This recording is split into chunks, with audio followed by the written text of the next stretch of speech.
I don't know We're what that good. was. We got you. All righty. So at this point, I've just dropped in the meeting. If you see the little dot there on your Skype, you'll see that we have an agenda that hits a whole lot of stuff, and then we're going to drill down into a bunch of this as we go. We are recording this, I believe. Yes, we're recording this, and so you guys will be able to go back and reference this if there is a need to hear it again. Additionally, we are going through a lot of change, and we recognize we're going to have to be available for technical assistance. We might have a lot of folks needing clarification. Even internally, we find that's occurring a lot in-house. So, we need to be patient with one another and understand this is a big change for the system, and we'll do our best to help you all through this situation. Honestly, I've said this a couple times in these meetings that I do feel like actually when we get done with at the end of the day, everybody's going to feel like this is much easier, much fairer, and you don't have to worry about unfunded outliers and all kinds of different weird stuff that goes away with fee-for-service. Of course, a lot of that shifts to us internally that we have to now figure out in our shop, how we manage a lot of the things that folks were doing in the provider world. So if you'll be patient with me through this, there might be some redundancy. I've tried my best to hit everything. The problem is there's a ton of moving pieces, and at the risk of being redundant, I wanted to make sure that I covered everything that I knew need to be covered. So as we go through this, hopefully you'll hear several things more than once. Before we actually get started, I want to thank staff here at DDSN. We have had an enormous amount of assistance here with a lot of key folks, and this could not have been done without their hard effort and commitment. I can't sit here and call them all by name. That's 20 or 30 people, so I just they know who they are, and I want to make sure they know that I appreciate all they did. Even though I'm the face of this thing, they're there supporting. Hold on a minute. All right. So anyways, the agenda, I'm going to drop a variety of handouts in the meeting as we go through this. And actually, I meant to share my screen. Hold on a minute. Let me see if I can do that.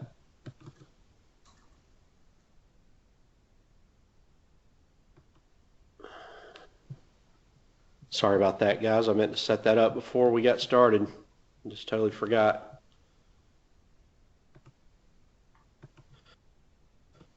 All right. And Ben, if you would confirm that you can see that for me. Not yet. Oh, yep. Now we got it. Good. Great. I don't know why it's not moving up. Oh, there it goes. Okay. All right. So I've cut this agenda into several broad categories. First thing I want to clarify is if you're on this call, that this is only for financial managers or boards. I don't mind if private providers sit on this. They just might be bored. We're going to have another meeting with private providers because there are some issues as it relates to them with this whole change. And we'll be setting that up probably sometime later this week to be held next week. As I think through all those issues, I've primarily been focused on the boards because they're the biggest impact, but they're not the only impact. So if you are a private provider and you want to drop off, help yourself. Again, this will be recorded. You can refer to it later, and I'll get an invite out, hopefully by the end of this week, to set up a meeting with you all. We tried to think of everything as we've gone through this. As with any big system change, there might be changes that we need to make as we go.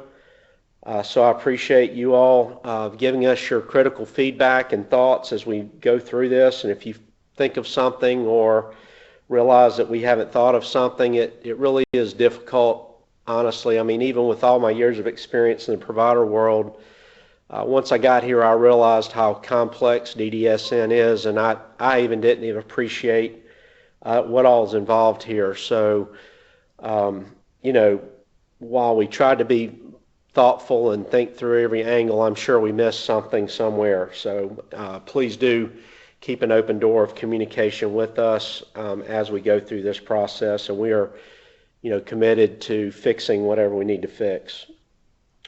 Also, at the end of this, we'll have a time for questions as usual, and I have a list of contacts at the end of this agenda that I would like you to use as your primary contact. But I would like to state that any general question you have, we want you to send it to our shared mailbox, financial.techsupport@ddsn.sc.gov. Again, that is on the agenda for your reference, and we've published it many, many times in different avenues. So the reason is that way I can kind of watch the issues we're having, and we have a whole team then committed to answering something versus an email bouncing around. You know, you ask this person, and they're not the right one. It's best if we have it this way so that the right person can pick the ball up, and then all the team is aware of what's going on. All right. So with that being said, there's a lot of changes that need to be made to our documentation here. We've been working hard on the Finance Manual, Chapter 10. This document, can you? I keep thinking it's my computer.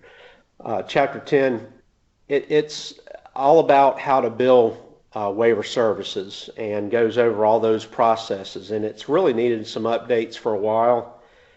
So we're trying to rewrite, well, not rewrite, we're trying to edit the entire document, but of course there are 3 or 4 main categories of this chapter that are germane and very applicable to what we're going over now. So I am going to share some draft chapters or sections of this chapter and ask that providers review them and get back with us on any questions or things that you think might be wrong in that document. Also, we need to change our Directive 25010DD. This is basically the capitated funding directive. There's a good many things in there that need to be updated. Several things they're already needing updating, but primarily due to the change to fee-for-service. We'll get that updated and run it through our finance committee, and then put it out for public comment for 10 days, and then any comments we get back, we'll answer back through our finance committee and then take it on to the full commission for final approval. And I think we're slating March or April's meeting for that to be presented to the commission. So we'll need to get those edits done for the finance committee meeting here soon, probably this coming up meeting or the first one in March. Also, a good many changes have been made to the R2D2 reports. We're going to go over some of these in a little bit. I also have a handout for this as well, so hopefully that will assist you in seeing what you need to see in regards to those revisions.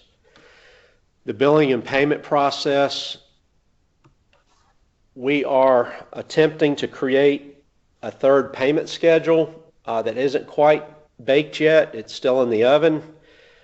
We are trying to not only generate this document for your benefit, but also ours, to streamline and minimize manual labor as it relates to entering data and coding data.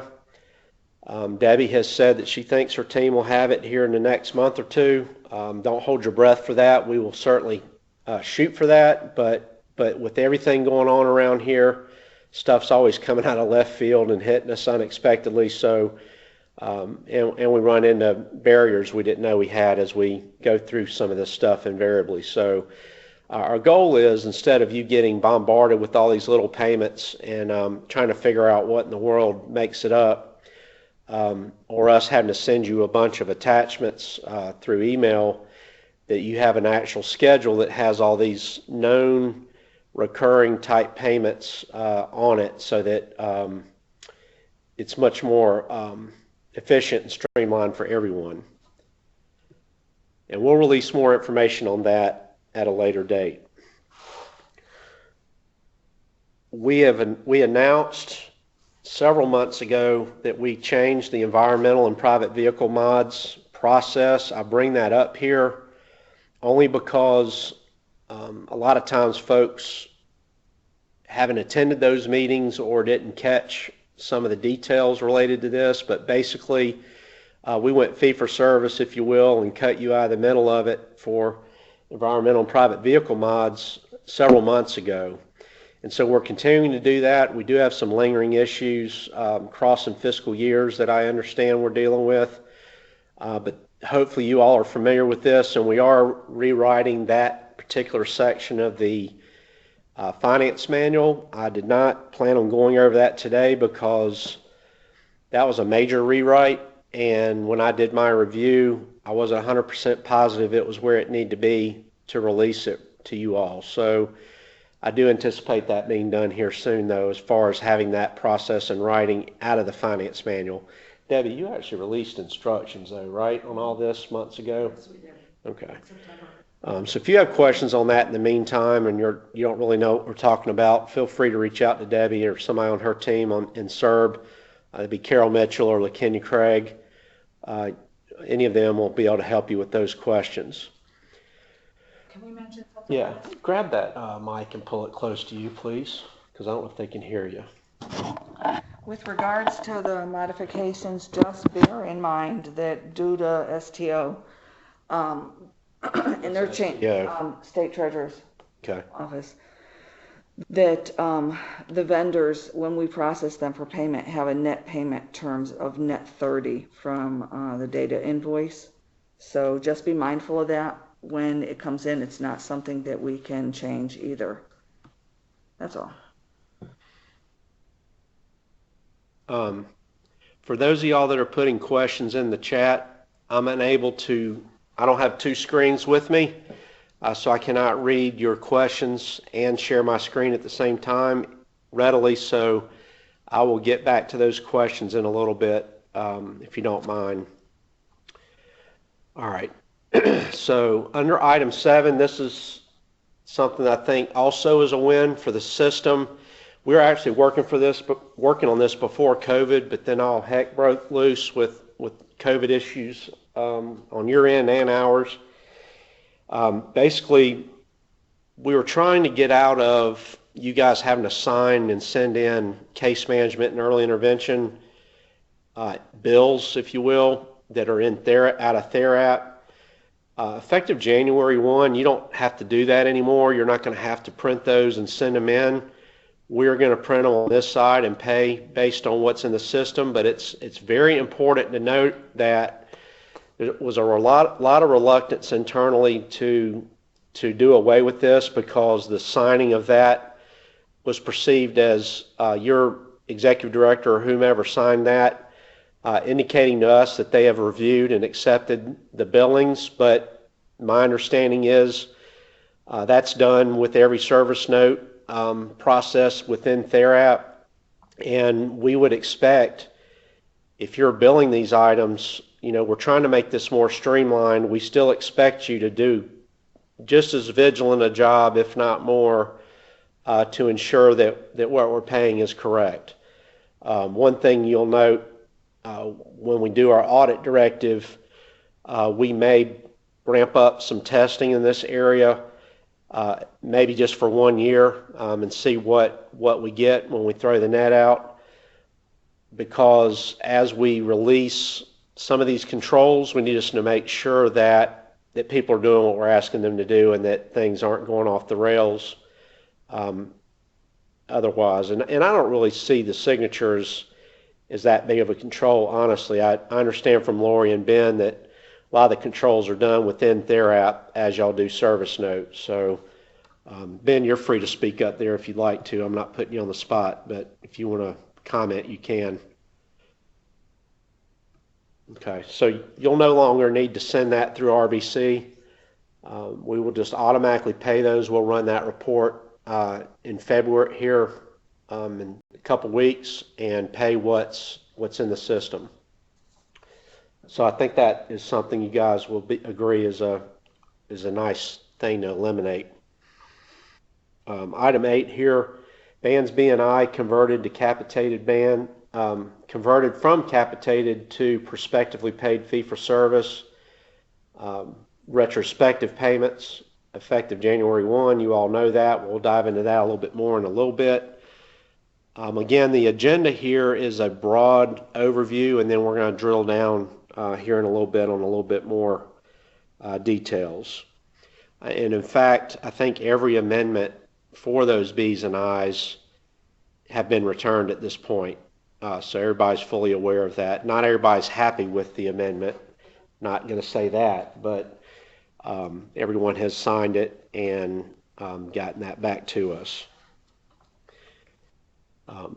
Effective January 1 services, we will begin paying fee-for-service day program units at $31.29 for all three waivers.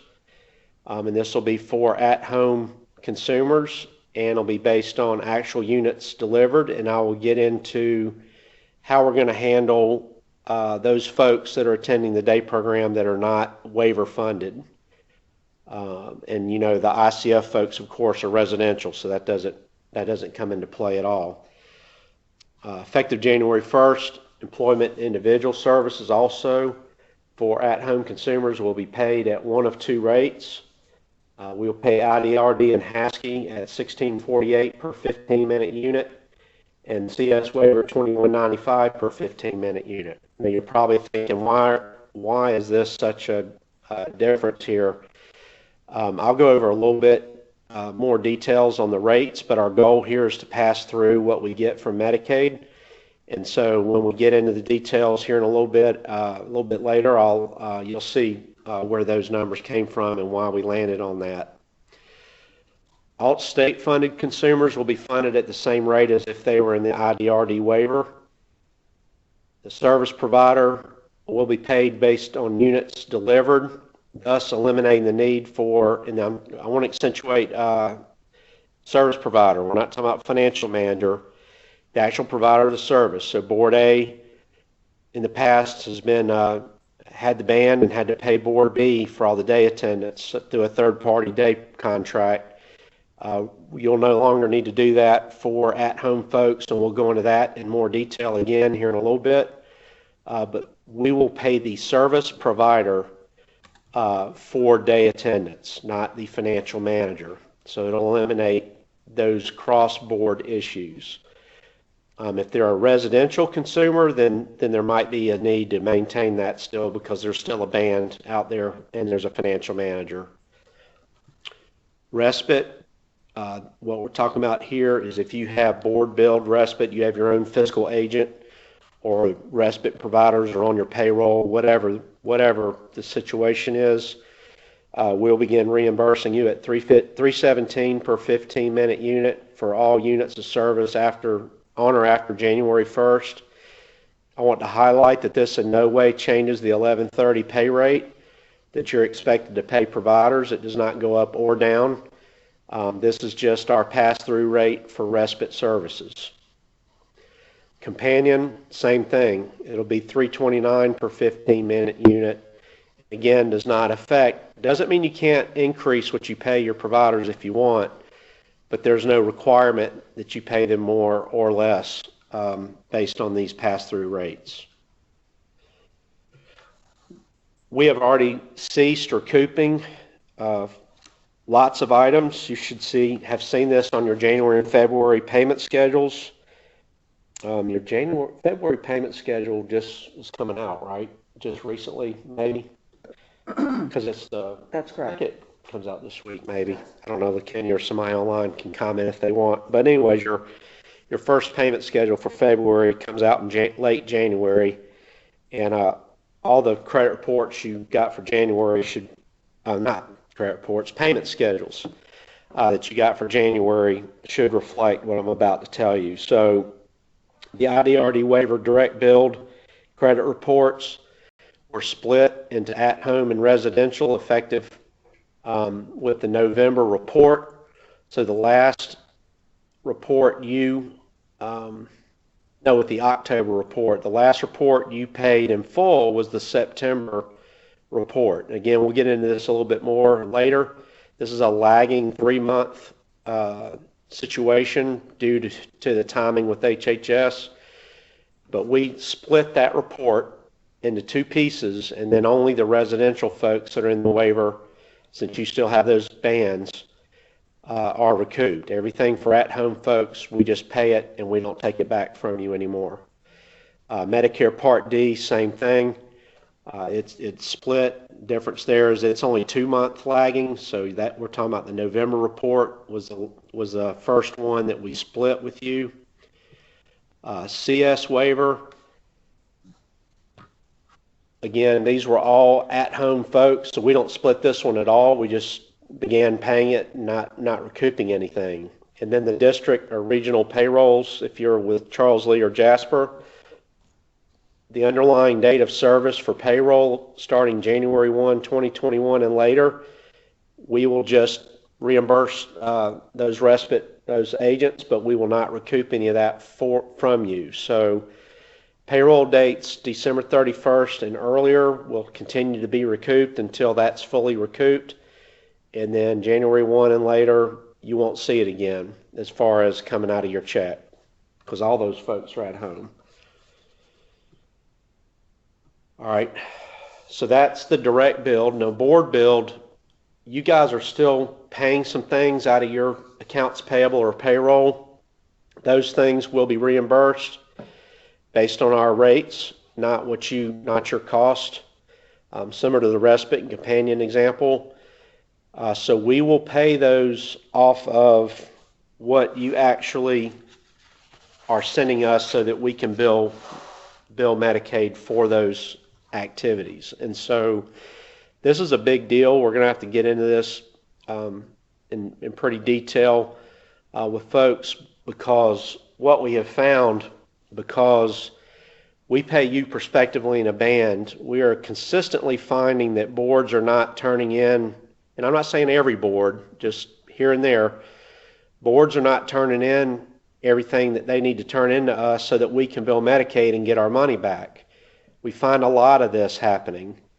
And so with fee for service, now if we don't get paid, you're not going to get paid. We're going to tie our ability to bill Medicaid to what we pay you. Now that doesn't mean we're going to wait for Medicaid to pay us to pay you, but if we don't have an ISR or the proper form or a log, we're not going to pay from anything else unless we have what we need to bill Medicaid.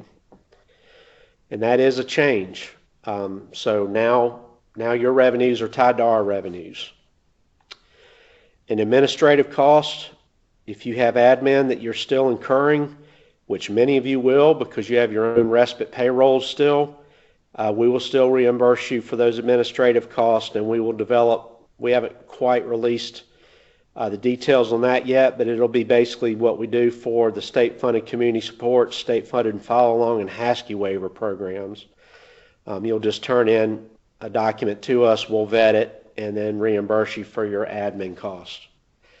And we'll have to decide how frequently we're going to do that. I know some of you incur a significant amount of admin costs and others not so much. So it could present a cash flow problem for some people. Contract changes, I'm going to let Deborah Leopard talk about this in a little bit. She's going to get more in the weeds. There goes our lights.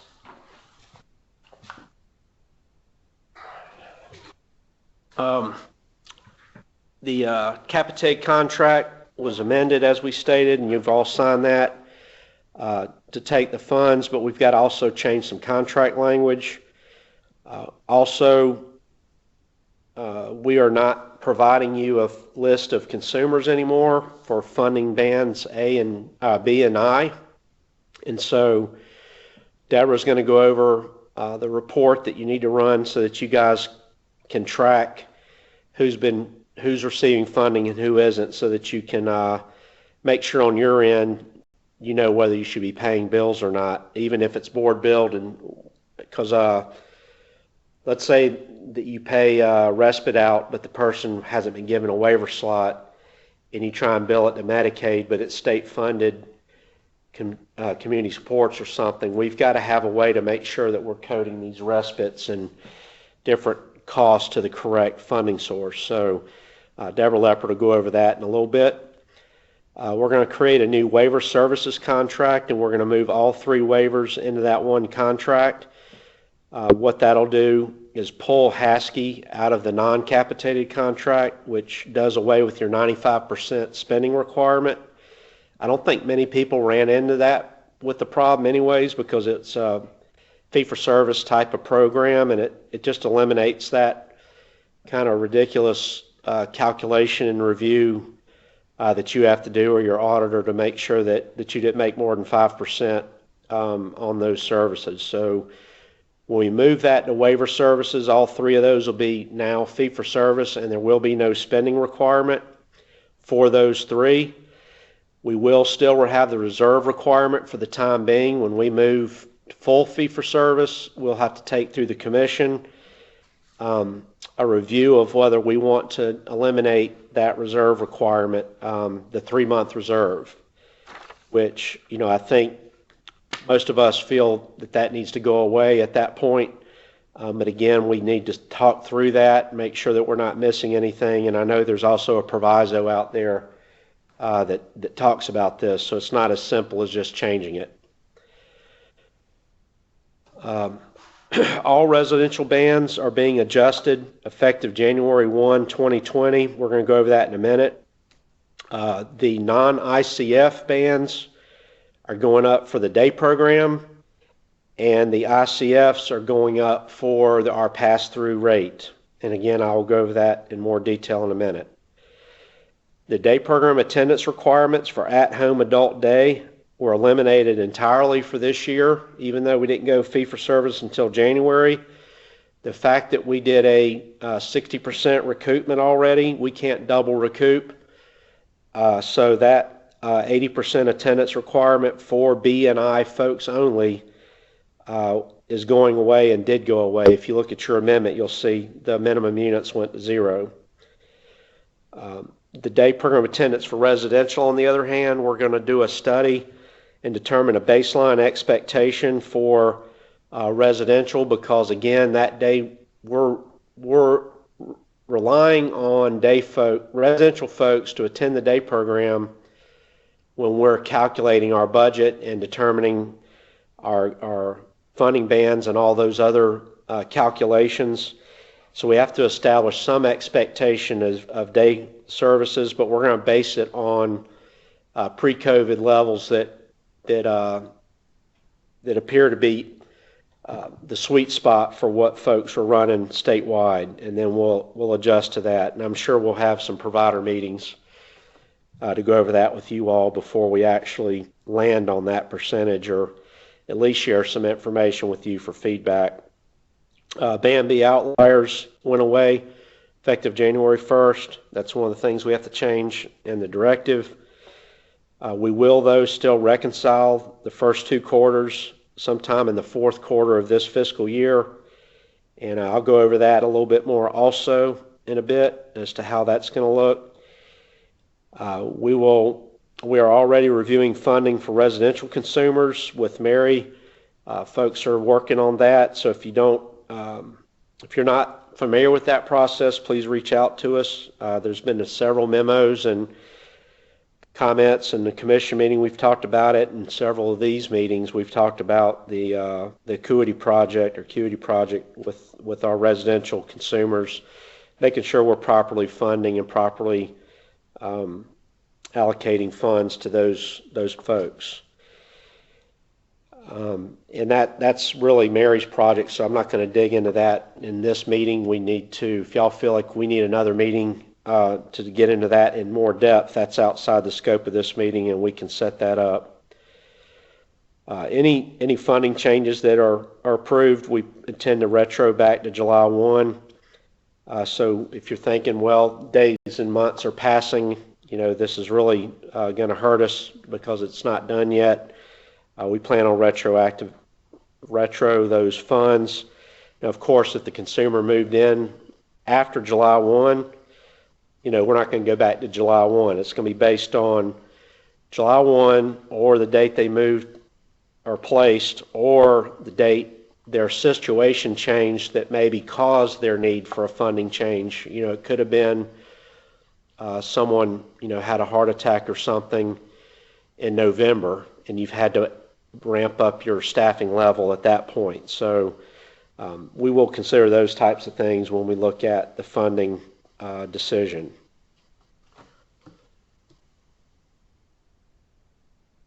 Cash flow concerns by providers. We've discussed that we're going to create a loan program.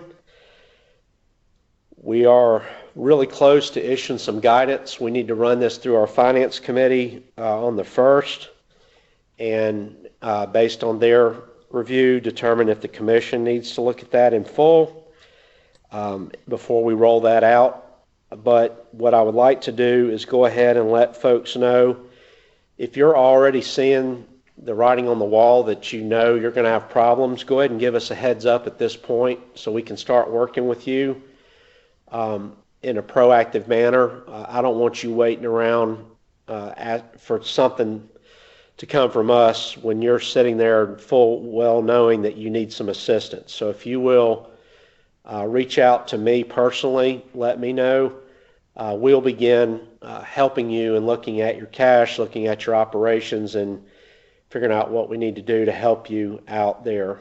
And of course, when it comes to our residential funding reviews, our decision on which consumers to fund is not based on your financial status, but your priority in the order in which we address them is based on your financial situation. So in other words, our funding decision is not going to be impacted by where you are financially, because you could have operational issues. Just because you have financial issues going on does not necessarily mean it relates to level of service and staffing issues or staffing levels to meet. Most outliers are tied to staff cost. And so your operational issues could be more from something else. So we will not let that cloud our judgment on what we fund, but we do want to make you higher priority since you're needing the cash. So hopefully that's clear. And then operational reviews, we plan on making that mandatory for some providers. Again, when we've done this in the past, our approach has been give you a laundry list of things that we see, recommendations that we would make, and let you pick and choose what fits your organization best as it relates to implementing any changes. Because just our review from central office, it obviously creates the possibility of us making recommendations that really don't fit your organization, and the way we see things might not be reality. So we try to be cooperative with this and collaborative, and also give you plenty of options to look at when we do come up with those suggestions. And then finally, we've got a lot of accounting considerations I got to work through. I haven't finalized this yet. The main issue is we had an IDRD and CS waiver in the capitated contract through December. We have HASKI in the non-capitated contract through December, both of which have a spending requirement, both of which need to be reviewed and enforced. And so I've got to determine how we're going to have you split your activities between pre-fee-for-service and post-fee-for-service, and I haven't quite figured all that out yet. And then we'll end up with a question and answer session, and then on this agenda you can see that we have links here and phone numbers and all for you to reach out to us for help. I'm going to go ahead and jump into the next topic.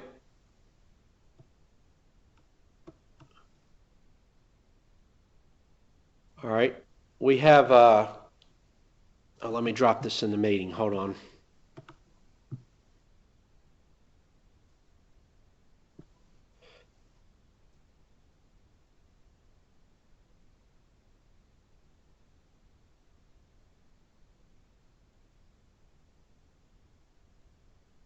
All right. Hopefully you all can see the bands on your screen as well as in the meeting. We'll get these out also in another manner. These are just draft rates. And I know y'all have been dying to see these. The reason these are draft is Pat's been out on some sick leave, and Mary has been really, really busy. I haven't really had time to sit down with them, and I don't want to release this as a final version until I have their approval and support. But as you can see, is that box covering for them too? Okay, well, it's out of the way now. You can see here that we've got all the residential rates, and there's two types of increases. You have the ICF increase, which are band T folks, and you have all the others. Then all the others are the day program going from $31.29, from $27.50 to $31.29. And the max, if we had 100% attendance by 100% of the people in each of these bands, you would have seen $1,872 increase. And so you can see where the rates are varying, and it's because it's based on a snapshot in time of everybody in these bands and whether they receive day services or not. So it fluctuates. Obviously, looking at this, the highest participation is by band Gs because they're allocated $1,644. The next highest participation is band E, which kind of shocks me, but it is. So anyways, as you look through those, these are probably going to be the final rates, but again, I can't release them yet without vetting them fully. And then, of course, the residential outlier number. Ultimately, we'd like to get away from a residential outlier and just have a high management rate or a high management band, but we're not there yet for that either. So this increased to $127,347. And then the state-funded community supports cap will go up $488. Very few, well, I guess that's about 30% maybe. 30 to 40% of those folks attend the day program. The rest of them are doing other things with their state-funded community supports funds.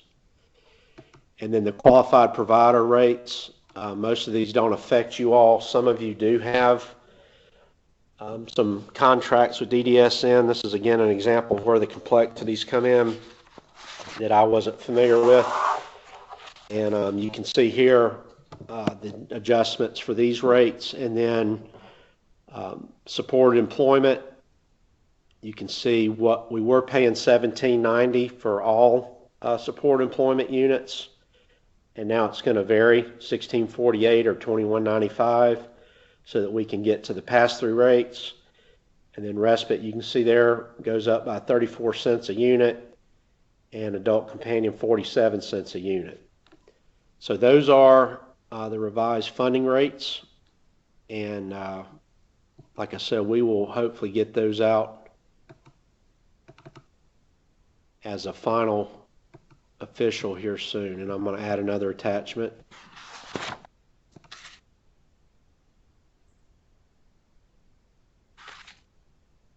All right, this is where we're going to drill down into. Do you have anything to add, Debbie? Okay. At this point. All right, so these are where we're going to drill down a little bit into the details. So residential rates. All residential rate increases are going to be paid July 1, 2020 retroactively. Deborah can address that when she goes over kind of what she's going to be doing here in a little bit. She'll talk more about the actual manner in which that's going to occur. ICF, because ICF rates, we don't bill day program for ICF. We only get the ICF per diem for ICF. So there is no pass-through rate for day program. It's nestled inside our ICF rate.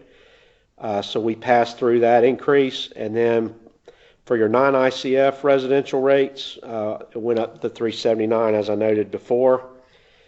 And then the outlier threshold was incremented accordingly.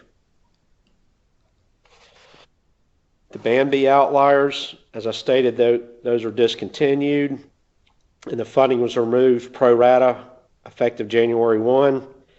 A reconciliation is going to be completed later in the year, and then what we'll do here is we'll use your actual credit reports for what we took from you July through December versus the underlying dates of service or the underlying dates of the reports, so that it's apples and apples.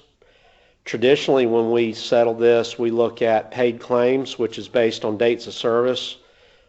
And so it really doesn't tie to your credit reports at all, which is why it's really hard to kind of finalize that calculation, and why it's different probably than what you calculate.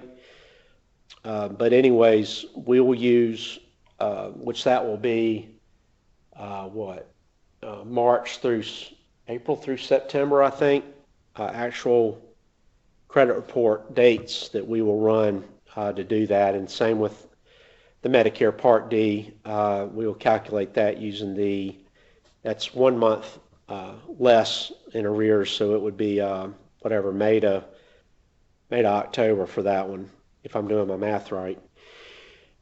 And so we will settle that and get with you all on those. Again, that'll be probably later, maybe in April or May, before we can get around to that. Board billed services. These are anything that you're paying out of your budget for waiver consumers.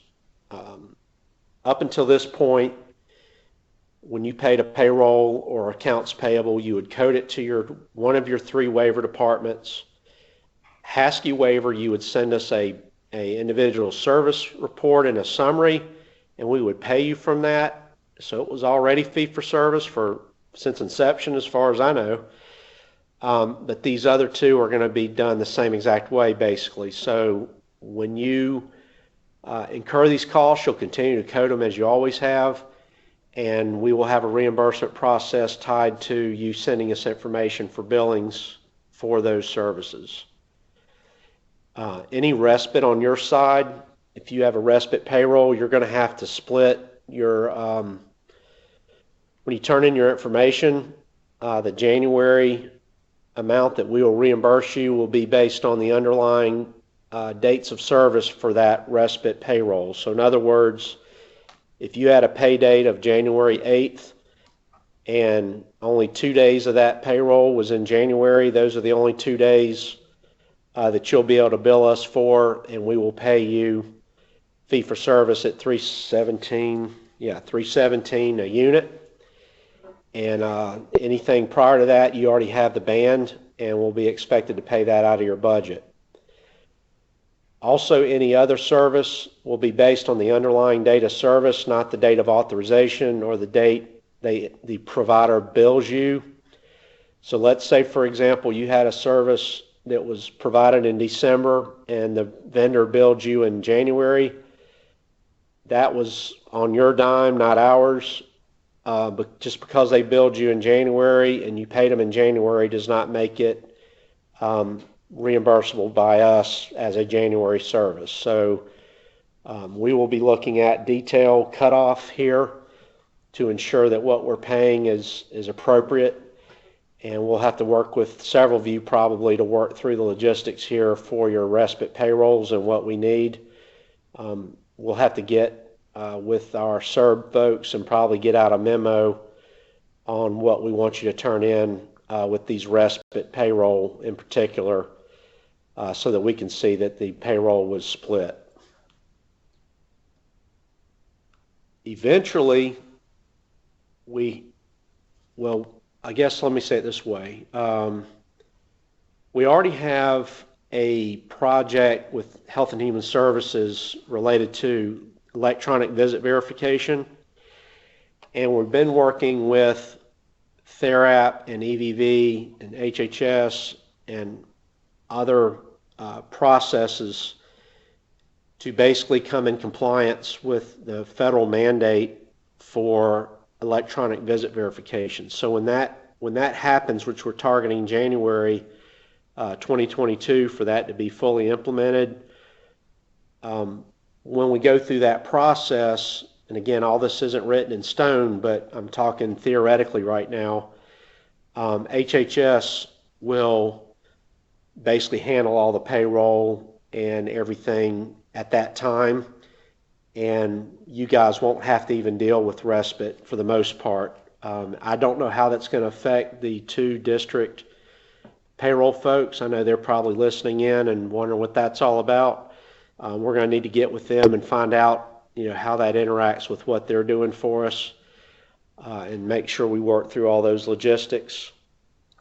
So between that and we want to get to where, similar to what we did with the environmental and private vehicle mods, is we want to get to where basically your vendors become our vendors, and we don't have to reimburse you for board billed services anymore. So in other words, the case manager would authorize a service, whoever provides it would invoice us, and we would pay the vendor, and you would be out of the middle of it. Again, we're a ways away from that, but that is on our radar, and that is a goal we have, and hopefully we can accomplish that sooner than later. I think what'll help us here is seeing what we're talking about taking on as you guys start billing us for board billed services, and we see the level of activity out there. Depending upon that level of activity may allow us to accelerate that process if we're not biting off a huge chunk. We haven't had very many so far, but we are there. As far as environmental and private vehicle mods, anything after July, or maybe it was September. September, yeah. We're now processing it the new way. Right, but we want to do this for assistive tech, for their behavior support, anything that you're paying out of AP now, ultimately we want to pay out of our accounts payable. So hopefully, in the not so distant future, you won't even need really an IDRD waiver cost center other than, and we'll have to cross this bridge when we get there, but other than to account for the waiver direct build and stuff like that. But again, that's downrange. I don't want to confuse everybody right now with this, but ultimately that is the direction we're headed. And then, like I stated earlier, we will reimburse for admin costs. Direct billed credit reports, as I stated, we split it in 2 parts. Only residential is recouped from financial managers effective January 1 for the underlying October 2020 report date. I have some screenshots I'll share with you in a little bit that'll show you how to run, if you haven't already seen it or figured it out on your own, how to run reports so that you can see on your side what we took and what all the services were if you want a full credit report for any reason. These amounts, even though they're for residential folks that we're recouping, they'll remain in the IDRD waiver as a contra revenue account. The reason is this is not a residential or ResHab service. This is a enhanced waiver service through IDRD and has nothing to do with residential services. So that's why it doesn't go in your houses, because residential services are residential services. Add-on enhanced services for waiver or add-on enhanced services for waiver and stay in the waiver program. So you will continue recording that in that manner. Nothing there will change. Reports do exist for you to run. These reports for all consumers, just residential or just at home. Because these amounts are so small, we're going to discontinue splitting these. We're going to take them out as a single payment like we do CS waiver and Medicare Part D. Just doesn't make sense to split $218.15. I mean, some of them are really, really small. So we will begin that process, I think, on the March payment schedule. So you'll see that change so that you don't have 2 different amounts to track and keep up with. And then the full credit reports should still be run to oversee services and review QA. I think that's primarily for case managers, so we're going to have to get with Lori and Ben, our IT department, our finance folks, and make sure that our case manager companies are able to see what they need to see if they're a private provider. And I think that might even be an issue if you're a board, but you weren't a financial manager, might also be an issue. I'm not sure, but we need to make sure that you can run these reports and monitor services like you should be doing. Then, of course, all this is billable activity, so it helps you get your billings up and your revenues up while ensuring that consumers are getting the services that they should get, that they're satisfied, and that there's no questionable fraud or similar activity occurring with those items. Just because they're not coming out of your money anymore doesn't change your responsibility related to ensuring that there's no Medicaid fraud and that services are properly authorized and delivered. CS waiver, we will no longer take any of that from you. As I stated, in October 2020 was the last report. I keep getting this confused. That's the first report that we didn't take from you. So September was the last one that you saw come out of your money. And so that should be done. And then again, these should be run to review services just like IDRD. Husky waiver, those credit reports never were taken from financial managers because they were never in a band system for at-home waiver. This program has been funded fee for service since inception as far as I know. And then again, we want to run these credit reports just to oversee QA services. Medicare Part D is split into two parts. We're going to go over some screenshots on how you can get that information. Again, last one we did was November with the full amount coming out of your check, and then December forward we're splitting. And again, this needs to stay in your IDRD waiver department as a contra revenue. Reporting in this area exists just like the credit reports for all consumers, just residential or just at home. And these amounts are not required to be reviewed by case managers since they're not an authorized service. They are just a charge for dual eligible consumers. For CS waiver, case managers will still be required to ensure that services are not authorized in excess of the CS waiver cap or actually provided in excess. We are finding situations where the authorization or the budget's below the cap, but actual services are above the cap. We have a requirement with Medicaid that if we go over the cap, we have to pay 100% state dollars for any services in excess of that cap. And we have not been doing that thus far, and they know we have not been doing that, and it's a problem. And so we've got to be able to monitor this and ensure that we reverse bill Medicaid if we go over the cap, because this is a capped waiver at the federal level. This is not, it's not a cap that we set arbitrarily. It's part of the waiver document. For the district or regional respite and in-home supports, attendant care, all that stuff, basically we're splitting the payrolls between calendar years, as we've stated before. Anything December 31 and earlier will be recouped, and anything after December 31 we will pay. There will be reports we will give you or tell you how to generate reports so you can understand and check this split and make sure it was done properly. Again, you're still obligated to ensure that the case manager is overseeing these services and that there's nothing hokey going on with them. Any comments before I go to the next? No, I think you're good. I'm getting dry mouth. All right, state-funded community supports and state-funded follow-along. A lot of you folks may not even know what SFFA is, but there's a state-funded job coach support employment individual service. I don't know what you call it. I'm stuck in the past, so I still call it job coach a lot. So it's a state-funded job coach or employment individual service. The cap for state-funded community supports was increased because they participate in the day program, and the day program rate went up. And even though it's state-funded, we were not obligated to do that because it's not a pass-through rate issue.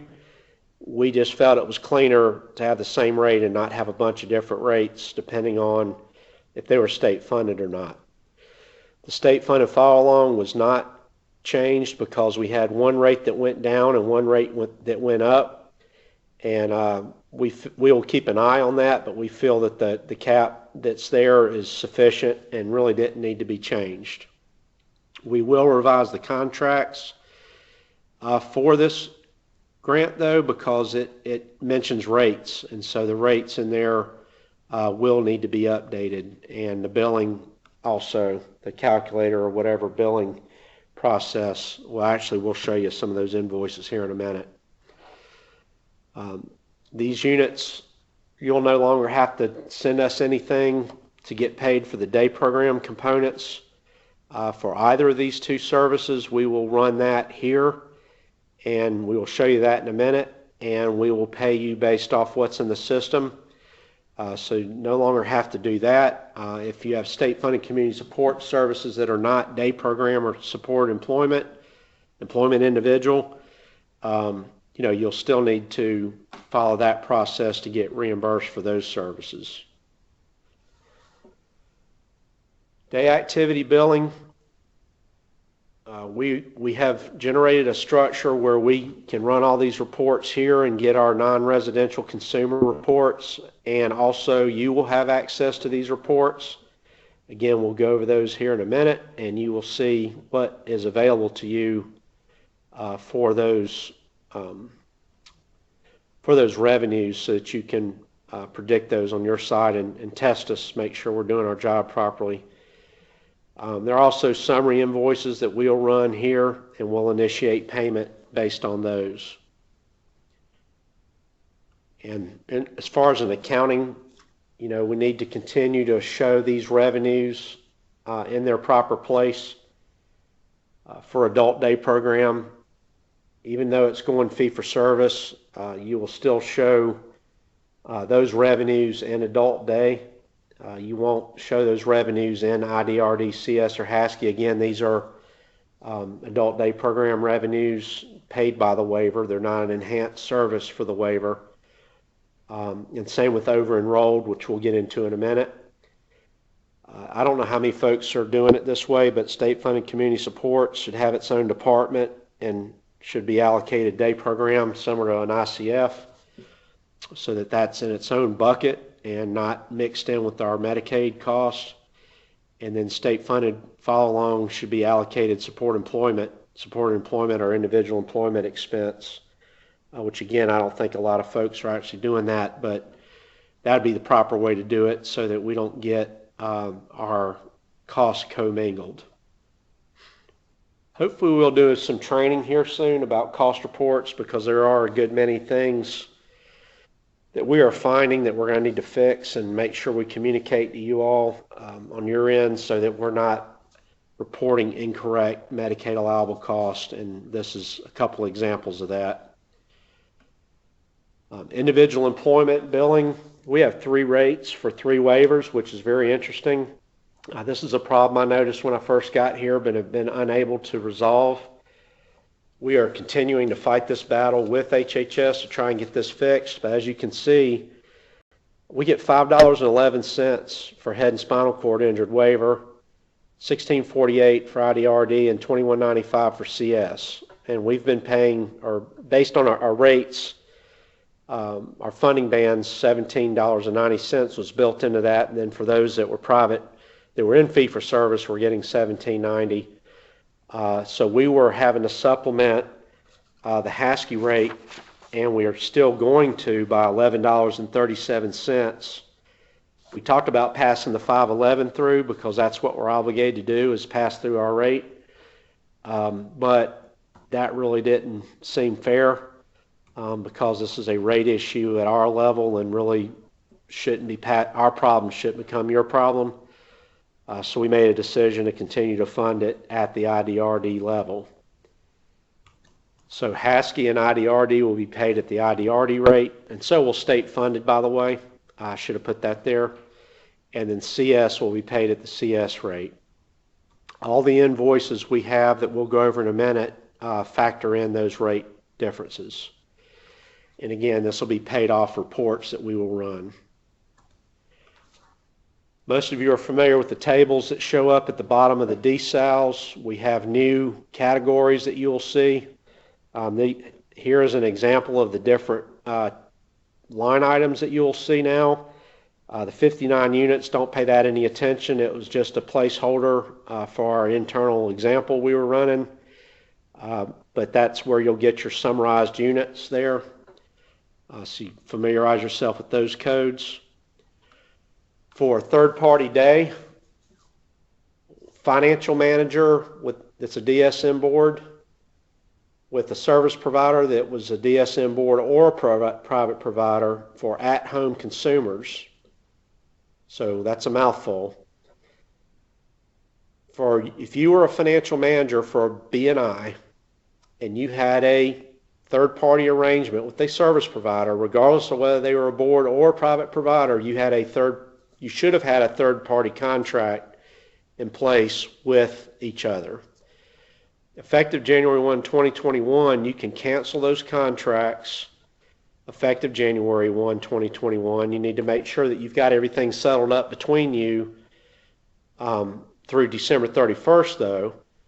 And then starting January, we're just going to pay that service provider, whether they're private or board, direct. So it's not going to come through you anymore. And so you won't have to deal with that anymore.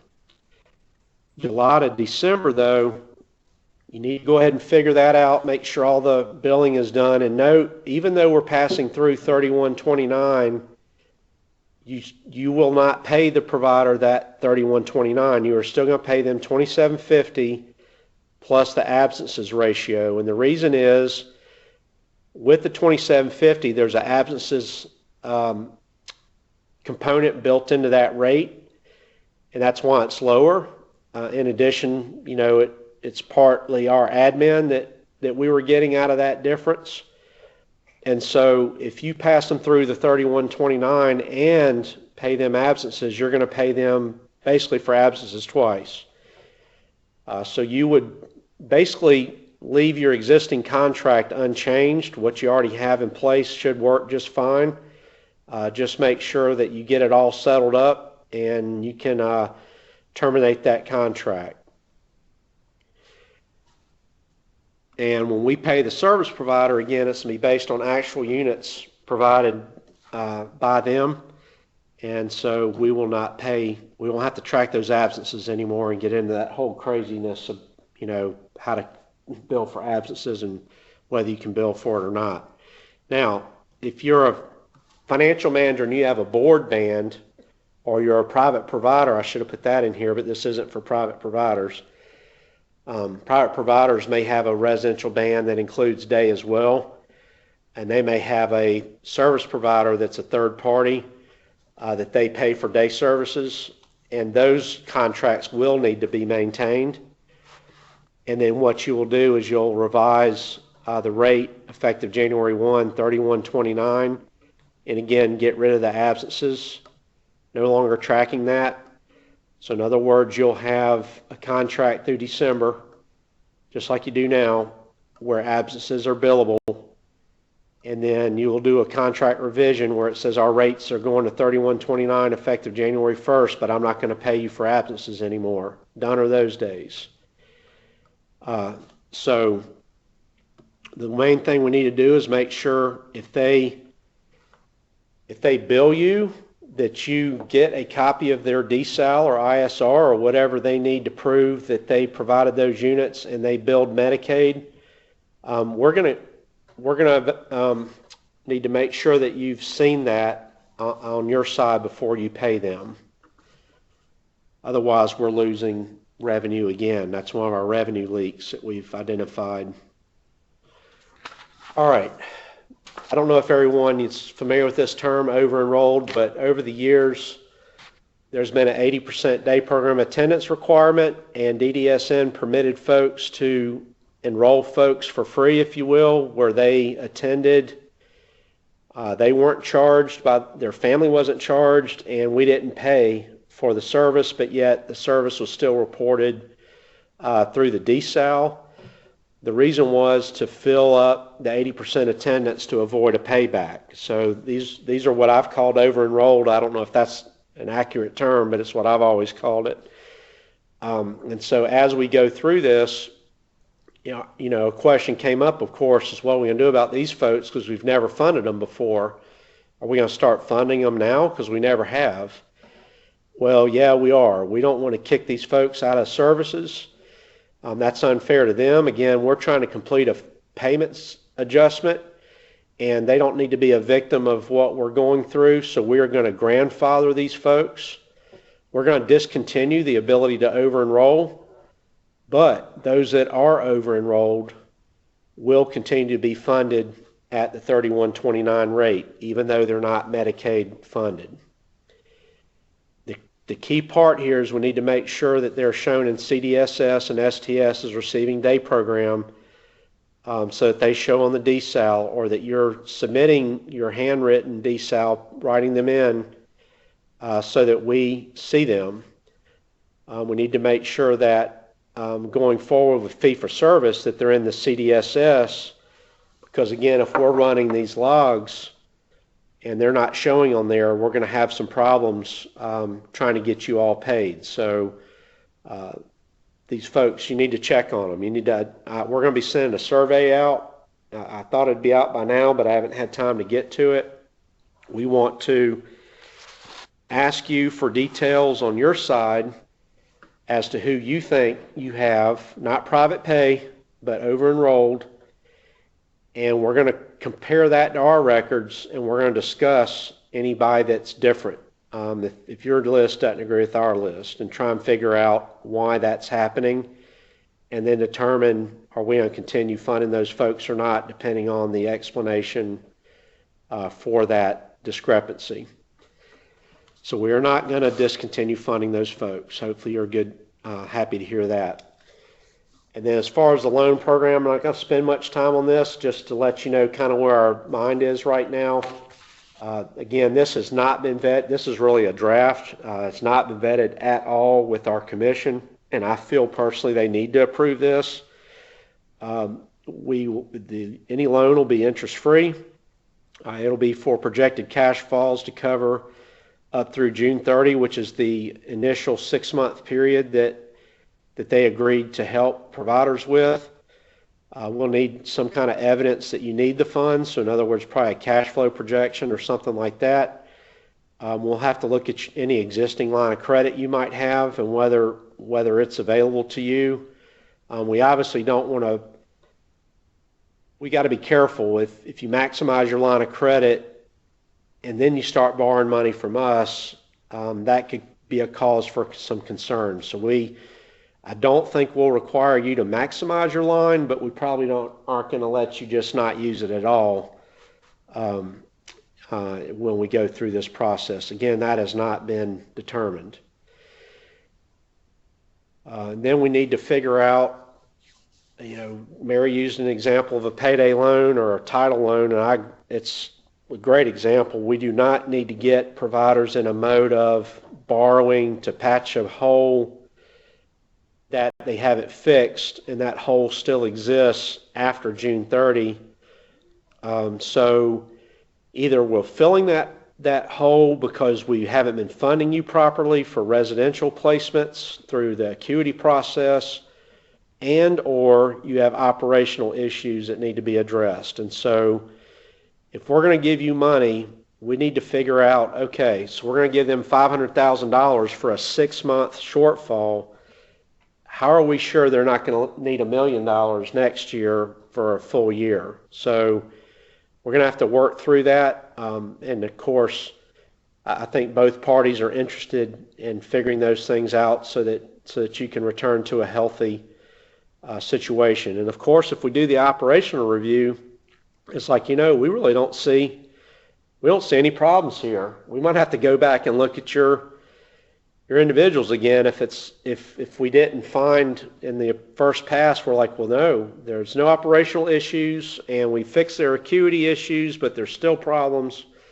We're going to have to work through that and figure out what our solution is going to be there.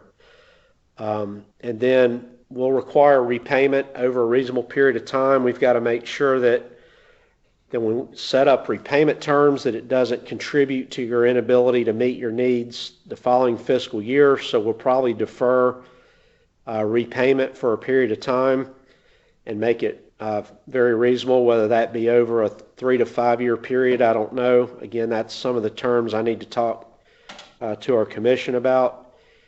And then we'll require, again, evidence that you're making changes so that you're not in a perpetual cash flow shortage. Okay, with that, I'm going to kick it over to Deborah Leopard. And Deborah, I'll have your stuff dropped in the meeting here in a minute, and then I will also pull it up on my screen. Okay. We're while Chris is getting that up, everybody, like Chris said, everybody has turned their Band B amendment, Band B and I amendment, and that's all been done and signed. And the one that I'm working on right now is this band increase amendment. And as Chris said, the numbers aren't 100% final. This is still draft. But even if they change slightly, this is still how it's going to flow. So I think this will be helpful for you. The complicating factor with this amendment is normally in the past when we've done band increase amendments, we've done them like in the early fall when we hadn't had any residential changes. And this year, I really couldn't wait to get some of those residential changes done until now. So there's 24 boards that have had residential changes from July 1st to now. So that complicates it just a little bit. So we can walk through this. If you look at the first page that says band increase amendment, this will tell you how you can look at it. And I will have these out within hopefully the next 2 weeks at the most. So you'll be able to have all your backup to look at. You need to take your Amendment 1, which you should have a signed copy back, and it will have your appendix that has Amendment 1, and it will show how many of each residential ban you had on July 1 on your Amendment 1. So that's your starting number. So you look at your C's and D's, everything but your B's and I's, basically. You're looking at all your residential bans. The one thing that you're not going to see on this capitated amendment, if you have any residential ban Z's, you get those through special contracts. And so those contracts have to be amended one by one. So those amendments will happen, and they will happen based on the rate that particular consumer is. It will match the funding level, and those will come out after I get this capitated amendment done. Those will be a lot faster. This one is a little bit more of a bear to write. So you take your starting number, and then any residential amendments that happened after July 1, for all of you that had changes, that will show up on your Amendment 2. And you will see in this example, you lost a Band C on the 15th of July, or you got a Band H on the 13th of October. I'm basically going to prorate each change based on the date they came in or left. When you look at it in total, it's not a whole lot of money one way or the other, but to keep it really completely accurate, this is how I want to do it, and I think it's how it needs to be done. So you take your original bans, you take any changes that you've had, and then the total of those two above are going to be the net change for that amendment. All of your payments are going to show up on your payment schedule under Adult Day or ICF because of the way that Chris was talking about where this money came from, the day or an ICF. So you're not going to see it spread across all the programs. You're just going to see it lump sum under day or ICF. At this point, we are planning for this to be on your February 16th payment schedule. If something happens and the March 1st would be the absolute latest, but I'm really pushing to try to get it on that February 16th. That means I have to have everything done by like the 1st of next week. We will do a catch-up payment, so you'll get all your money from July 1 on, and then we'll spread the rest of the year just like we do any other capitated amendment. You're going to get a summary of the payment. You're going to get a calculation breakdown that shows all of the calculations that I do with dates and details. I give you those for every amendment. This time I think it'll be really helpful to take a look at that. And then you'll get a new capitated appendix. And I have examples of those attached so you can kind of walk through it on this sample. I think it's Starfleet board or whatever. I'm still using my Star Trek stuff. Any other capitated amendment that I do from here on out, other than the B&I that I have to do to kind of catch up everybody through December 31st, but any other residential amendment is going to have these new band amounts. So you'll see the new band amounts, and on your appendix you have that little tiny band table that you have. That's been updated, so you should have that. You'll have that new band table.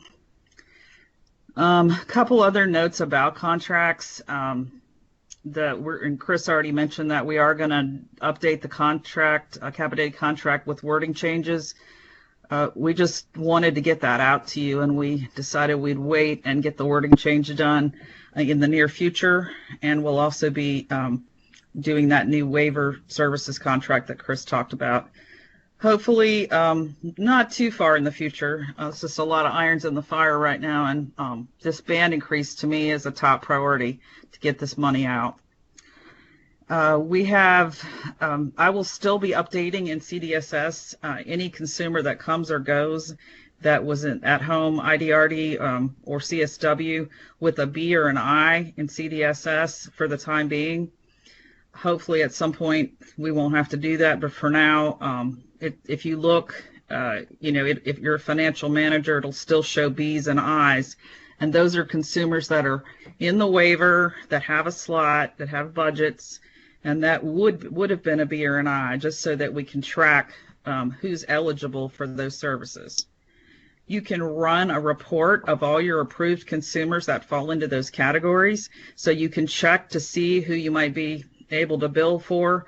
And I copied and pasted out of R2D2 under the DSN reports waiver, the official cost analysis funding band report by financial manager. This is a very handy report that shows you just a list of each consumer in each band category. If you go out to R2D2 and you do not have access to this report, send an email to the contracts email and just say I don't have access, and we will make sure that you get access.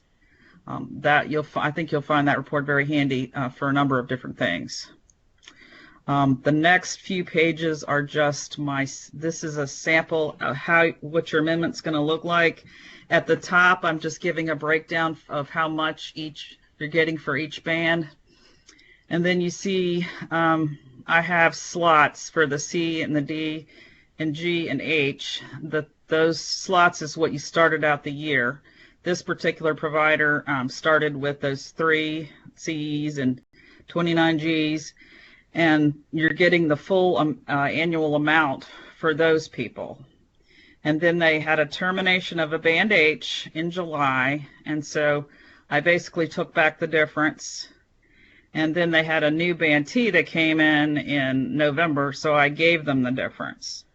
There was one vacant Band H on their Amendment 1, and so they got that full Band H funding for that full year. And then you'll see the total they got was $118,800. And that amount also ties to this. This is how the payment schedule would break down their ICF amount, and the rest of it will go under day. Same total, $118,800. And this is amendment number 5 for this particular provider. And then here's their appendix. You'll also see what they started out Amendment 4, what they have Amendment 5, the difference in each band, and then the $118,800. All those 3 numbers should tie. Now, when you get this, I would ask you just to look over it, especially if you had a lot of residential changes, and just double check. I'm being very careful, but I would feel better if you guys just check and say, this doesn't make sense, or you have a question about anything, just run it by me, and we'll take a look at it together. You can send any of those concerns to the contracts email, or you can give me a call. I'm still working from home, but my office phone goes straight to my cell phone, so I'll be happy to talk to you at any point about any of this. Guess that's it. Didn't have anything else, Deborah? We've already gone over these. These really don't have. Yeah, nothing changes in the, you Okay. won't see any changes in your band numbers, and you won't see any changes in your slots. It's all just the actual band rates going up. Okay. All righty. Thank you, Deborah. If you'll hang on the line, or you don't need to go, do you? No, I'm good. Okay. Just in case they have questions, again, I'm not looking at questions right now. Hopefully we can get to those here in a minute. Getting ready to throw. Yeah, I just want to get through it all and make sure. I mean, some of these might get answered. So, all right. I just added another attachment, which is what I'm getting ready to go over. These are the updates to R2D2 that I want to go over real quick. Medicare Part D. I don't know how many of you know how to even get to this if you've run these before, but anyways, here's the instructions on how to get into it. Down here under item 4, you'll navigate to the DSN reports, Medicare Part D credit report, and then you can, once you have that, you'll have options for parameters, and you'll be able to specify if you want to run this report for all consumers at home or just residential. And of course, you can print or download this report for your own records. The day program, this is the biggest change you'll see. Again, if you go into our portal, again, note that we really want, if you don't have access to this stuff, we really would like you to contact the contracts email. The reason is I'm trying to really figure out how we assign access to things here. So I've been working with our IT department, and they've been trying to educate me on how, if a new finance director gets access, how do we know what to give them? And so we're trying to really nail down that process and maybe even create some default security structures if they're not already in existence, or tweak the ones that are in existence. So if you don't have portal access or access to any of these reports that we're going over, if you will, like Deborah asked, I know that's weird. We're not telling you to go to the help desk. In this instance alone, we're not saying anytime you need a user in the future to contact her, but for this purpose, we're just wanting to really find out what people don't have and make sure they have it. So if you go in the portal, you'll follow these instructions, and you'll notice one comment I'll make is that this DSAL res log right here, this is where you report your services to us. So in other words, that's the source for reporting units delivered. It is not where we're going to get all these reports from. We're going to get these reports from R2D2, which is our reporting system, Actuate reporting. So when we go through this, don't get lost in DSAL res log system. Go to R2D2. When you're in there, we're going to have and I'll go over some screenshots here in a minute. You're going to have invoice for DSAL, and this is for January services and later. This report will generate a variety of versions of the same data. Screenshots I'm providing, and we will go over quickly here in a little bit. Whenever a provider requests this invoice, the provider parameter is automatically pre-filled We fill it here ourselves at central office, so we can run this stuff by provider if we need to. If the user tries to run this invoice before January, no data will be displayed. So this is only, we have to do stuff behind the scenes to split these into different buckets. And we're not splitting data prior to December because it's really not necessary for any reason. So they have to do some magic on the back end to segregate things, and that's why there's not going to be any historical data prior to 1/21. The user will select the type of invoice and also whether to print the details or totals only. The parameters for the invoice for DSAL include the log month, so that'd be January, the log year, 2021, and the type of report that you want. And so as you see the screenshots here below, you will have a drop down for type of report, details is there, or totals only, and then all the different types of invoices that you can run, and we will show you those here in just a minute.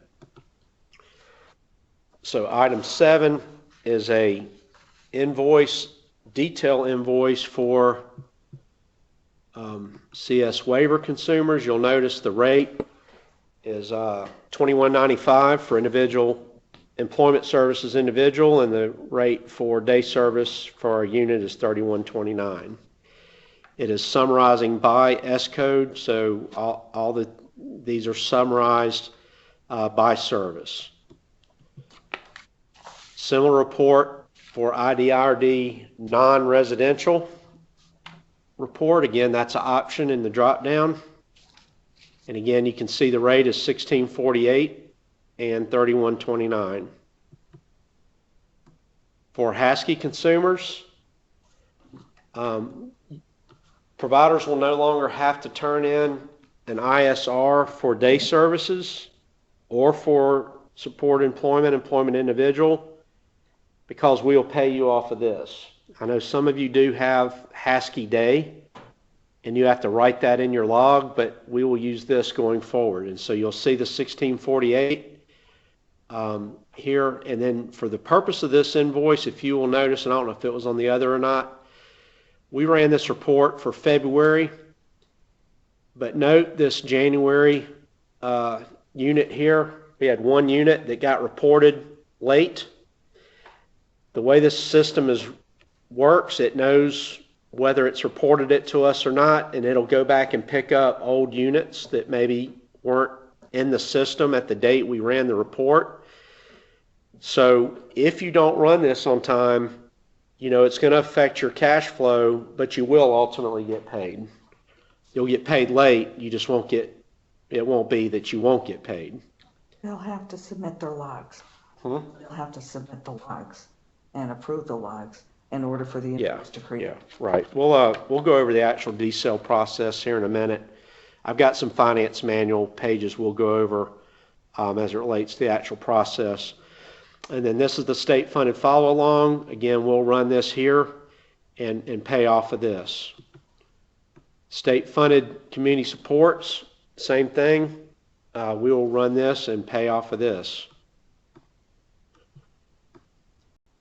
These are your over-enrolled folks. These are state-funded people that are not community supports or follow-along. So these should be the folks we were talking about earlier that you were serving with no funding. And so we have that report. And then you have a summary report that summarizes all of your waiver. So note this is only waiver. CSW, IDRD, and HASKI. And then it summarizes here in a table at the bottom. And then here's another summary. So you can run this yourself, details or totals only. This is giving you just those totals for CS waiver, for IDRD non-residential, for HASKI,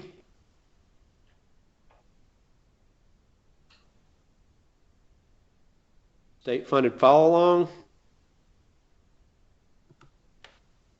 state-funded community supports, and again, you're over-enrolled.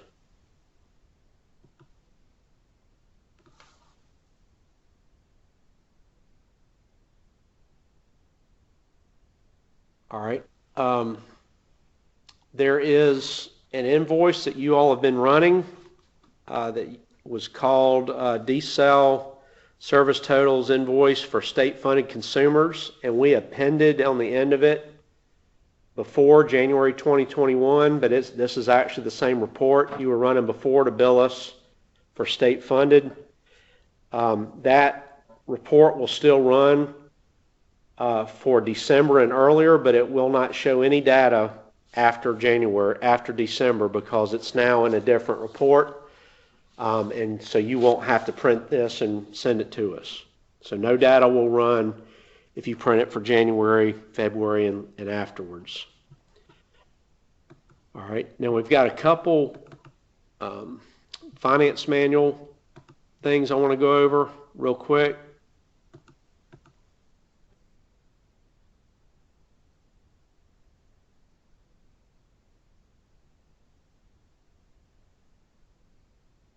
All right, and that should be in your meeting now. This has been a major rewrite. It's still a draft. We're not ready to release it yet because we've been really crunched here with a lot of stuff going on, and I just don't want to do something crazy that we just didn't catch, because we're all just kind of like going a million different directions with this stuff. But this is the new 10.2, and it will look a good bit different. As you go through here, you can go ahead and follow this now. I'm not saying it's not accurate. It's just there might be typos, there might be additional information we want to put in here, further clarification, what have you. But basically, if you go through this chapter, or this section of the chapter, it gives you all the rules on how to generate your log, how to add folks, how to submit it, when they need to be submitted, and all those instructions. So take time to print this out, look it over, and hopefully we'll be able to finalize this internally, get it out on Business Tools, and get it out on our Finance and Audit Resources page. We have also drafted, well, we've drafted all the sections, but the pertinent ones to this. The case management and EI.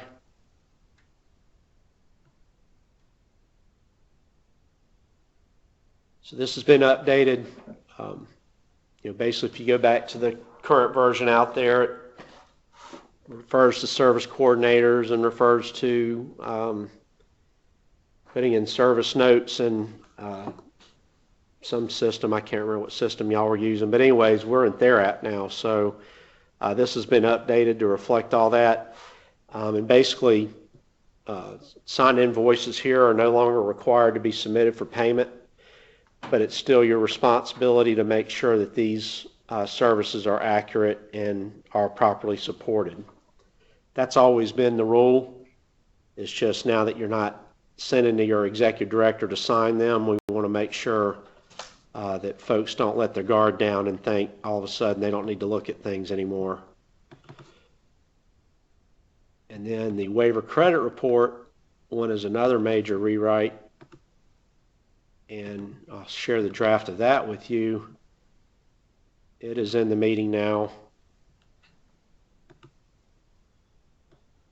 And this is significantly changed, and it goes over a lot of the different nuances of what we just went over. Gives you some screenshots, gives you different reports to run, things of that nature. So those were,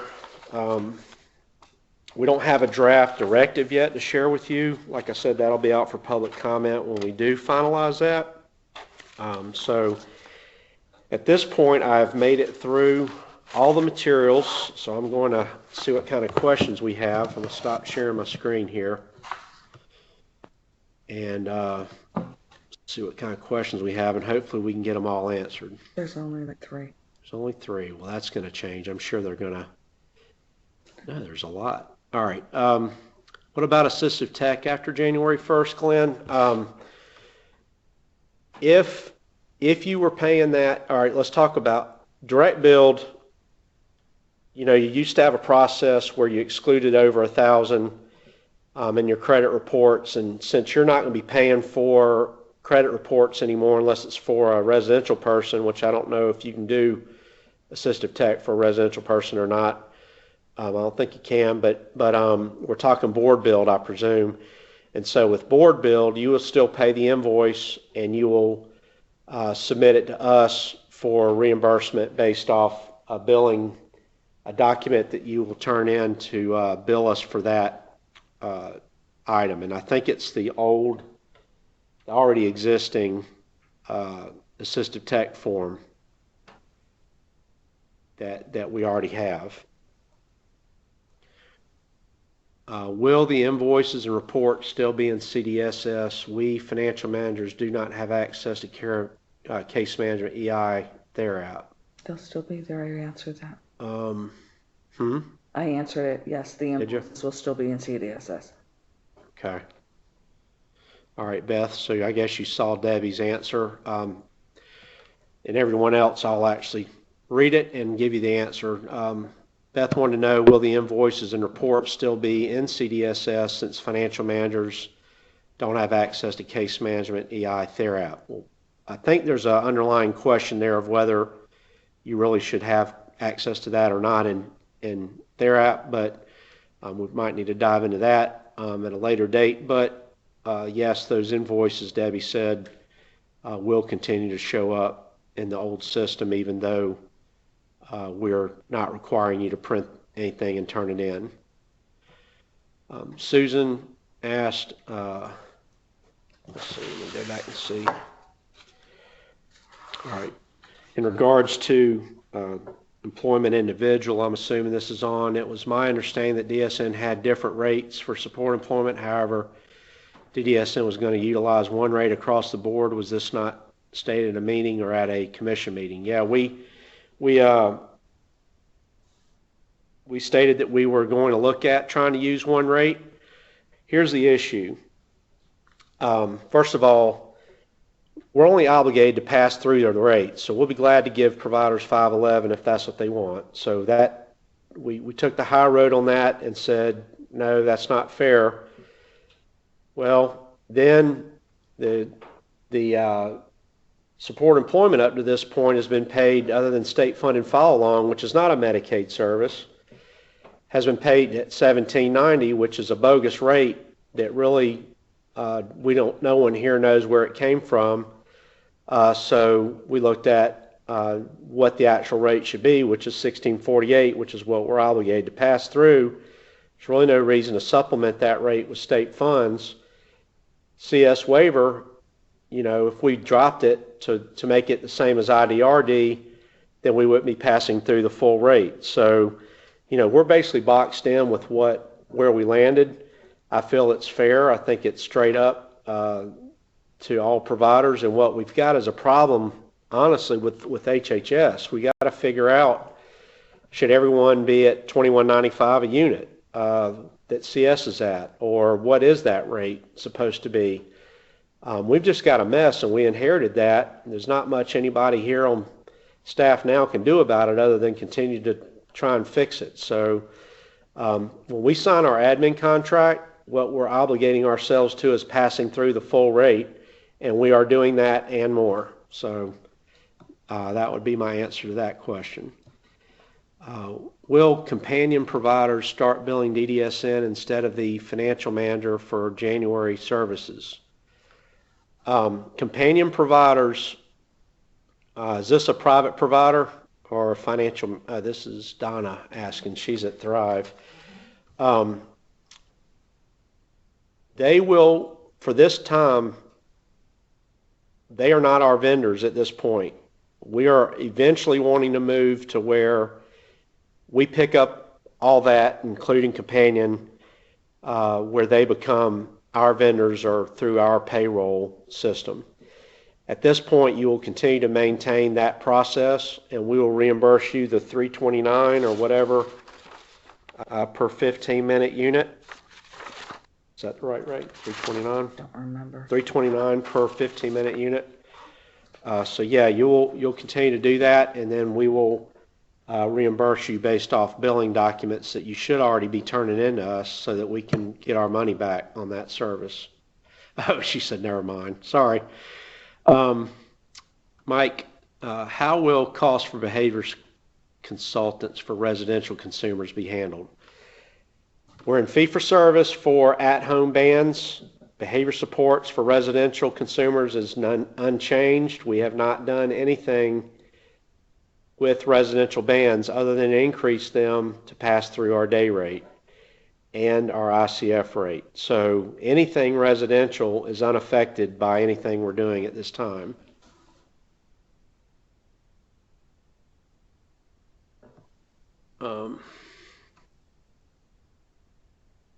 Apparently a lot of people are saying that it's a great question related to behavior supports. I mean, I don't get why it's a great question. Somebody will need to help me here at DSN. We'll huddle up and see if we can't figure that out, but I don't understand how changing at-home services for people that aren't in residential affects what we do for residential. So don't quite follow that question, but Kevin is online and says he thinks it's a good, valid question, so I'll huddle up with Kevin, Ben, Lori, and others here and see if I can't figure out what that's all about. For now, assume no, nothing's changing. So we would submit an assistive tech for repayment regardless of amount. Correct. Right. So if you have an assistive tech now, basically, if it was under $1,000, it was considered to be included in the band funding, and if it was over $1,000, you could seek supplemental funding for that. You have no band funding anymore, so every penny that you pay out for that service will be reimbursed dollar for dollar. The thing is, we just need to make sure we bill it and that it's a service after January 1. Reviewing Appendix K recoupment, I noticed that DSN recoup for services rendered after 12/31. Will we receive an amendment for services rendered after 12/31? We recoup services after 12/31. The question we have to ask is, were there any underlying service dates after 12/31? We didn't say we wouldn't recoup after 12/31. We're saying any payroll has to be split between the 2 calendar years. Anything that was for December or earlier will be recouped, and of course it'll be after December because we won't even know about it until January, February, or March. And then anything prior to December, after December, we will just keep and not take from you. So I would need to look at... I can answer this. Huh? I can answer this. There's an error on the payment schedules to where there were some dates of service from January 1st to January 9th that got deducted from your payment schedule. It's already been recalculated, and on the next payment schedule, we will pay that money back to you. There will not be a change in the contract. This is just going to be an adjustment to something that we had an error on. Okay. All right. Well, hopefully you heard that. I didn't know that had occurred, but accidents happen. I was telling you, we have probably going to have some glitches here and there, but I guess get with Debbie and her group if you are unsatisfied with the answer she gave or the calculation she ends up on. But basically, if you didn't hear her, because she's got her mask on and I don't, and I probably should, but I have the figures. Tomorrow morning I'll send an email out to everybody that was affected with the dollar amount of what you're going to be getting back. It was just a mistake on our part. All right. Okie doke. Let's see. With FMAC extending past December, which we knew that all along, it's now till June. We've known it was going through March now for about 4 months. But yes, now that we know it's going through June, and now community participants fee for service for day supports, will DSN be considering retainer payments? Retainer payments are a Appendix K issue, and it was a very brief period of time. I think it was, and Ben or Lori, if you're on, you can speak to this. It was a period that passed already. Providers have been getting retainer payments from day one because they got the full band payment, and even though retainer payments have been extended through the new Appendix K, they are not paying any additional retainer payments for any extended period of time. Is that correct, Lori, if you're listening? Yeah. So I think that DSN, submitted some stuff for retainer payment, but we had already left a certain amount of money in the bands, I believe. I do think that there were some requests that they were looking at from some of the QPL providers, but that was really it. Right. So, retainer payments are a Medicaid concept, and it's only through the Appendix K, and that lapsed. Do what? And we had, like, whenever you did the retainer payments, it had to be only for like a 90-day period. So it was, I think they did March, April, May, or April, May, June. So it's long past. All right. And Dawn and Lois, thank you for keeping us straight. Apparently, either y'all let us know we had that problem or they figured it out on their own. So I apologize for the error. Actually, I got to thank Dean on that one. Dean called me on Friday. Okay. All right. Any other questions? If you need to unmute yourself, please do so.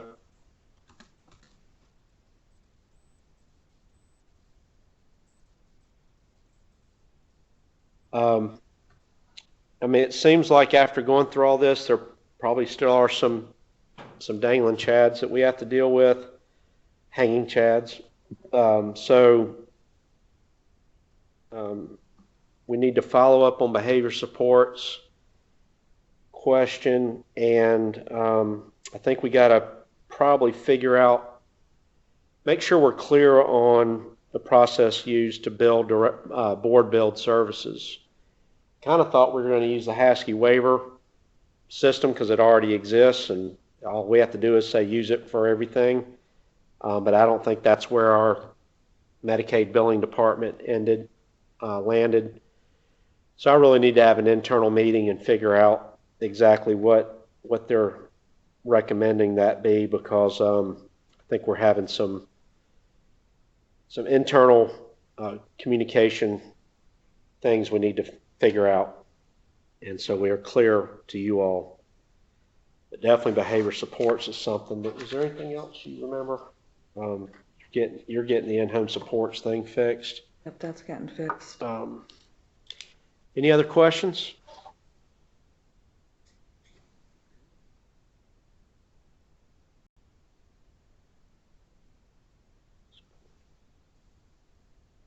Behavior supports. I see you got a question there, Ralph. I'm going to get it here in just a minute.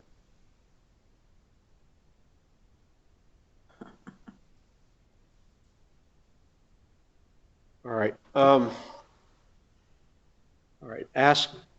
asked, how about reminding everyone of where they can go to re-listen to this training over and over again? Always the comedian, Ralph. We will publish it on our finance and audit resources page. We have a section on there for training that's separated out. Let's see, hold on, let me look real quick.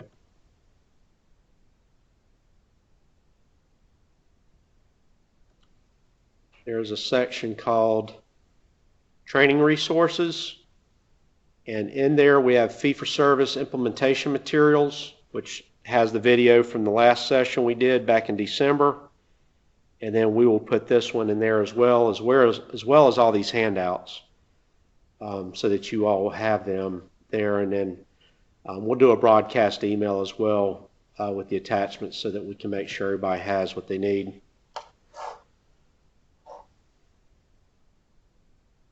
Any other questions or comments?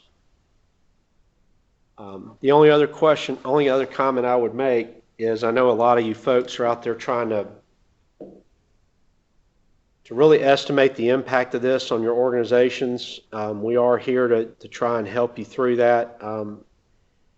Time has been extremely limited for that up until this point. It's been an immense time crunch trying to get all this figured out and done. So things are kind of clearing up now a little bit for me, and so if you're having any issues with analyzing your numbers, or you just want to bounce something off of me or disagree with anything that the numbers we've shared or what have you, feel free to reach out to me and I'll try and be available and helpful. I was a little stressed out the last 2 or 3 weeks trying to get ready for this thing, but should have some availability if anyone needs help. Anything else? Well, we appreciate everything y'all are doing. I know this is a trying time. You add this to COVID. Hopefully we'll be coming out of that craziness soon. Lord, let's hope so. But I understand the stress. Change is hard, and even our best effort to communicate and be proactive, I think, probably we've missed some stuff here and there. But hopefully we've given you a good enough path and made it simple enough. We're really trying to make it, kind of one of my goals when I got here was try to be easier to do business with as it relates to getting paid, getting contracts signed. We implemented DocuSign, we eliminated the witness thing. We eliminated the private vehicle and environmental mod stuff. Granted, there were some folks here internally that recommended that as well. That I guess wasn't supported previously. And so we're trying really hard. If you guys have other ideas on how we can be easier to do business with, let us know, because we realize you've got plenty to do without doing a bunch of crazy stuff for us. So anyways, thank you everyone, and we'll get our agenda out for our finance meeting. Our finance committee meeting is next Monday if you want to attend it. And then our statewide finance meeting for all the providers is on Tuesday. So until then, we'll be seeing you then. And look out for an email coming out soon with all these attachments. Thank you again for attending. Bye.